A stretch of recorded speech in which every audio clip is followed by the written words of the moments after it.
Today we're going to learn about South Sudan and the challenges it faces. It's located in the northeast of Africa, and there are numerous challenges relating to human well-being. We're going to explore some of these key issues today and look at how that's impacting on the people. We're going to look at considerations like social impacts, economic impacts, and health impacts.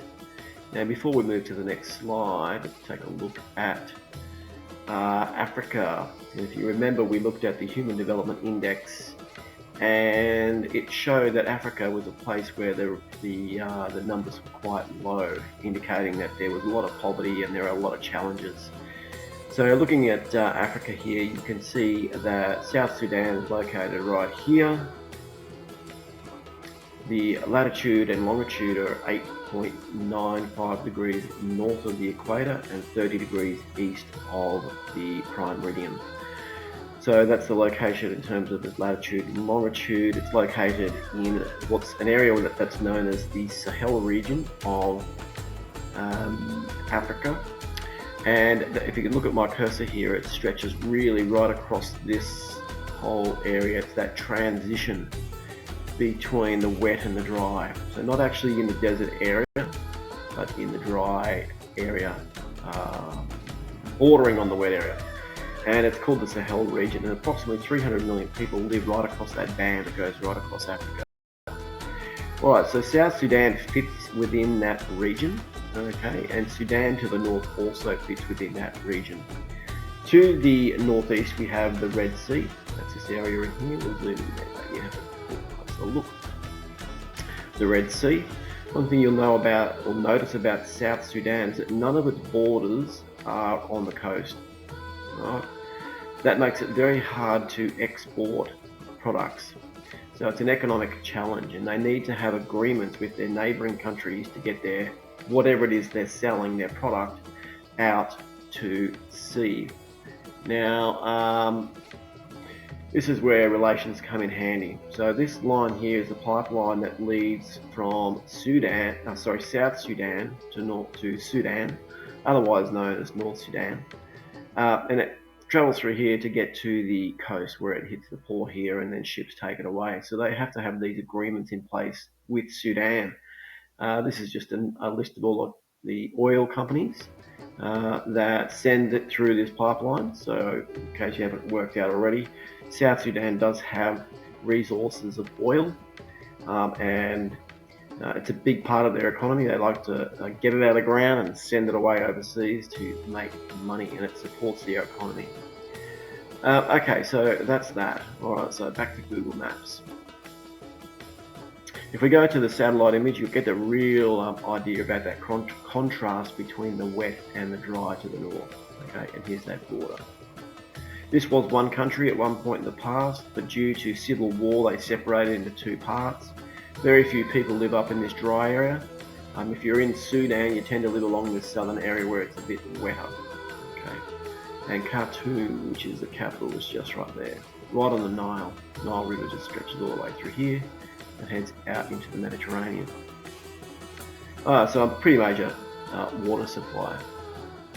Okay, let's go to the next slide. South Sudan does have a lot of challenges, and I've listed them here on the left hand side. Conflict is just one, internal conflict. This fight for independence has been an issue in the past with Sudan to the north. They do have a very high poverty rate. They have an abundance of natural resources, and essentially that's code for oil. They have a lot of oil. They have challenges with water and sanitation, and it's quite limited right throughout South Sudan. And they really have quite an inadequate healthcare system. Don't have enough doctors, don't have enough hospitals. Getting to a doctor is very difficult. Medication is near impossible, so it's a real challenge. There's also a lot of food insecurity, meaning that you just don't know when your next meal is going to be, or the challenges that one might face in trying to get to it. And the inflation that occurred right throughout 2021, 22 made it very difficult to afford food in South Sudan.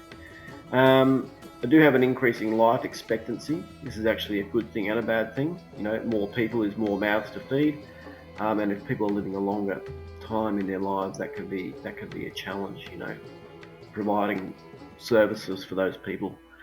And of course, school attendance is very poor. There's not a great deal of schooling opportunities. They have an education system where the requirement is that there are 4 years at primary school, 4 years at secondary school, and 4 years at university level to achieve a degree of some kind. However, while that may be on offer, a lot of kids don't make it that far. In fact, there's data that suggests that a lot of the kids get through primary school, then maybe 1 or 2 years of high school, and that's it, because they've got to work on the farm. So these are the key challenges that we'll look at here. And by the way, I forgot to mention earlier that while we're going through this video presentation, you're filling in that handout that's been handed out in class. There's about 7 or 8 questions, some definitions, and one more task. Okay, moving on. Okay, development in South Sudan. We're going to go through some of the data, and you'll get an idea about how well South Sudan's going. So the Human Development Index, their reading is 0.413, and if you remember, we have numbers from 0 right through to 1. And so therefore 0.413 is just under the halfway mark, but it does not indicate that it's doing okay. This is actually a really poor number. Okay, that's on the lower end of the spectrum. Also, their gross domestic product, well, it's projected to contract, shrink, get less, and that indicates recession, which can be a very difficult time for all countries if they go through recession. But again, they're predicting it to recover to 4.6 this year. Poverty rate, so it's ubiquitous, which means poverty is found everywhere in South Sudan. Okay, not everyone is poor or living in poverty, but it's found right throughout. Okay, and it's made worse by the fact that we have conflict, displacement. Displacement just simply means people have had to move out of their homes. Maybe they're damaged, flooded, who knows. And external shocks. So, for example, price of oil might change, and that could affect economic development and therefore poverty. Climate change makes them extremely vulnerable. If we look at this map again here, you know, if you're going to go through drought, there's a big difference in going through a drought in a desert area versus going through a drought in a wet area. Okay, and it's all relative. So climate change is going to lead to, they're forecasting it will lead to longer, more severe droughts, but also bigger, larger storms. They recently had a rare rain event up in the Sahara a few months ago. So very important to understand that. So climate change is going to be a big issue.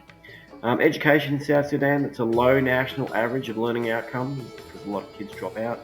The literacy rate for adults aged 15 and above is at just 27%. That is very, very low and points to early school leavers. Okay, and the video we're going to look at after this will highlight what those kids are doing when they leave school. Alright, healthcare. South Sudan has a low number of doctors per capita with only 0.1 doctors per 10,000 population. That's a very low number, and all of this adds up to a country that's really struggling. Alright, now what are the reasons for this? And one, of course, is conflict and civil war. Sudan has experienced prolonged periods of conflict and political instability, and by that we mean change in leadership, change in political parties, a coup, which is a military takeover of the government. There's been a lot of that that's gone on in both Sudan and South Sudan. It's been plagued by a long-standing civil war that seems to keep going. It flares up and then dies off, and flares up and dies off. Particularly the one known as the Darfur conflict, which was widespread and it led to lots of displacement, loss of lives, and disrupted social structure, damaged infrastructure right across, bridges, etc. damaged. So not very good. A lot of internal displacement, that is people who left their homes, are forced to leave their homes, not voluntarily, and were forced to live somewhere else within the country. And that's why we've got internal, it is within the country. Lots of Sudanese people were forced to leave their homes and seek refuge in temporary camps, experiencing inadequate living conditions, limited access to basic services. And so life becomes tough. Okay, poverty and inequality. Sudan faces high levels of poverty and income inequality. So, some people are earning a lot of money, and some not so much. But anyone who works within the oil industry in South Sudan earns a significant amount of money. And it directly impacts human well-being indicators, which we saw a couple of slides ago. The country has struggled with what's called a stagnant economy, which means it's just flat. Nothing's really happening, and there are limited job opportunities and high unemployment rates. It's hard to get a job, and it does leave people losing a bit of hope. And this is the case particularly amongst the young who've left school at a young age and really don't have much to look forward to. And it can be very challenging. There's also a very big divide between those that live in rural areas and those that live in urban areas. Disparity, we refer to that as, and the indicators do in fact reflect that there is a disparity between living rurally and living in urban areas. And it's that disparity that leads to a lot of rural youth moving into urban areas in the main regional urban sort of centres there. And that creates a lot of challenge because, that's more competition for jobs, more competition to see a doctor, more competition to get to school and access safe, clean water to drink. Limited access to education. It affects all sorts of ways. Capital development on schools, building schools, it's really not very high. It's because the country doesn't have a lot of economic growth and there's no money coming in to fund those schools or hospitals. Okay, the enrolment rates are down. They're okay in a primary school, but the quality of education remains a concern, and secondary school enrolment rates are relatively low. There's also a lot of gender disparities. Girls in Sudan face particular barriers to education. So cultural norms, it's not cool to be at school, or it's not, that's probably not the right word to use, but it's women's role in South Sudan tends to be in and around the house, and that means that they're not getting to school, and it's an understood cultural norm. They get married early, that doesn't allow for schooling. And there are limited school facilities available to women as well, and boys, but also women when they've got these other pressures as well. So it's a challenge. Access to quality education is a major challenge. Make no mistake about that. Oh, it's the same slide. Skip. There we go. Healthcare and disease. So there is some HIV in South Sudan. I think it makes up about 3.1%. So that's probably not the main thing. It's just comes down to poverty, malnourishment, and going through droughts and floods leads to a lack of food. It's a bit hit and miss. The healthcare system faces numerous challenges. This includes things like inadequate infrastructure, like bridges, hospitals, police stations and things. A shortage of healthcare professionals, whether they be physios, chiropractors, doctors, GPs, specialists, etc. And of course, limited resources to medical services and medicines themselves. Communicable diseases. Like many African countries, there are a number of communicable diseases that affect people right throughout South Sudan. So they are things like malaria, tuberculosis, and some waterborne diseases which contribute to a high morbidity and mortality rate, so a high death rate. Just talking about some of the other relevant health factors. The number of the mortality rate, or the number of deaths per woman, is very high in South Sudan, and that's measured by the number of children who die before they're 1 year old. I've got a map here somewhere. Where's that one? Here it is. Okay, the number of children who die before they reach their first birthday. Now, this includes from the time women are pregnant, so it includes death within the womb. Okay, And the number, as you can see by this orange colour, sits within this probably 5 to 10% range. That's very high. You look at Australia, for example, we're at under 0.5%. Okay, and there are a couple of places that don't have any data as well, so that makes it interesting. All right, so yes, that's a real challenge for South Sudan. Now, because of the location, that it's on the border between deserts and rainforest, or tropical environments, that means that the seasons for growing food are very vulnerable to droughts and flooding.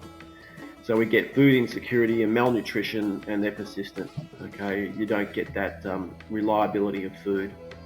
They don't have irrigation. They really rely strongly on the Nile River that flows through South Sudan, and damming. There's a few dams in some parts of South Sudan.